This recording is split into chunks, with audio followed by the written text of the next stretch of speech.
This is Bag Monster. I'm in Seattle, and I'm here with some crazy environmentalist called Heather. She's a human, and she is waging. She hates bag monsters, and she wants us not to be in Seattle anymore. So, Heather, tell me more about this. This really worries me. Did you hear about the 20 bags that were in the gray whale that washed up on right before Earth Day here in Seattle? Yes, I did that. That was awesome. You know, you bag monsters, we can't get rid of you. That was me and my brother. It was awesome. It was probably, well, it was maybe your brother's tail. I mean, who got eaten? We don't want to talk about that. We also have new research showing that there are little bits of plastic in Puget Sound. Yeah, and? Little broken up bits of bags. Yeah. That's your off-puts, right? I did that. Yeah, those are my spawn. They're growing, too.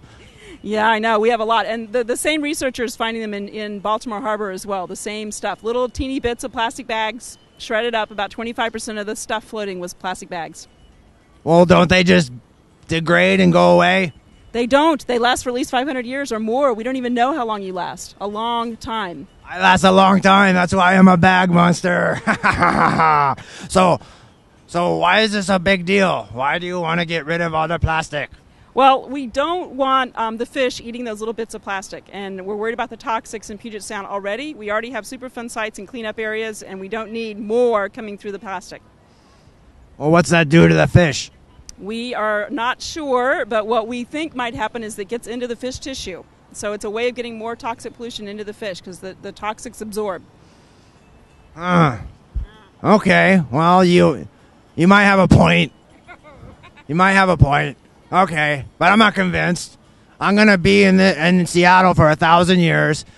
You can't make me leave unless you really convince me. I don't know. I mean, I don't understand. Tell me more. We're working on getting rid of you. We hope in Seattle we'll pass something that will actually get rid of you. And? Well, we're hoping it'll do next year. I heard that people of Seattle want me. That's why they voted to keep me here. Isn't that true? Well, the American Chemistry Council tried really hard to protect you and support you. Yeah, they're my friends. They gave me lots of money. They spent lots of money on me here. They helped your economy, did they not? You know, what they actually ended up doing was a huge education campaign in Seattle about how bad plastic bags are, how bad bags are. They never said that plastic bags were okay for the environment. Why'd they say that? No, they did not say that. They omitted ever saying, and they in fact agreed that plastic bags like you are bad for the environment, and but they had other arguments that they convinced the voters with. That's confusing. Are you trying to confuse me? I'm not a bright bag monster. None of us are bright. You're using your intellect crazy talk. Well, actually, they were very smart. They were very convincing here. They sent very expensive, fancy brochures out to the voters. They did a whole ton of calls. They did a very smart campaign. They were very convincing.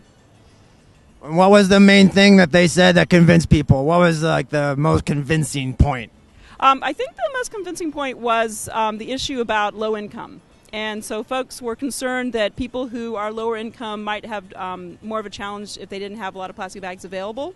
But unfortunately, we weren't able to get out the message that there were actually a lot of protections for low income folks in the legislation. Does anyone talk to low income people? Because it just sounds like everyone talks about them and not to them. You know, that's a really good point. And we did actually talk to quite a few people who run shelters and run soup kitchens, and there's a move to be more like San Francisco. San Francisco, you bring your own bag when you want to get food. Another argument they made was that Walmart was exempt, but we don't have any Walmarts in Seattle. That's tricky. But you will, right? We probably won't have a Walmart anytime soon. Really? Why? Is there a Walmart in San Francisco? I don't know. I don't think so. So we want everyone to know that we in Seattle are working on bags, we're working on phone books, we're working on compost for everybody, etc. And where they can find out more is at zerowasteseattle.org. And join us. We want help.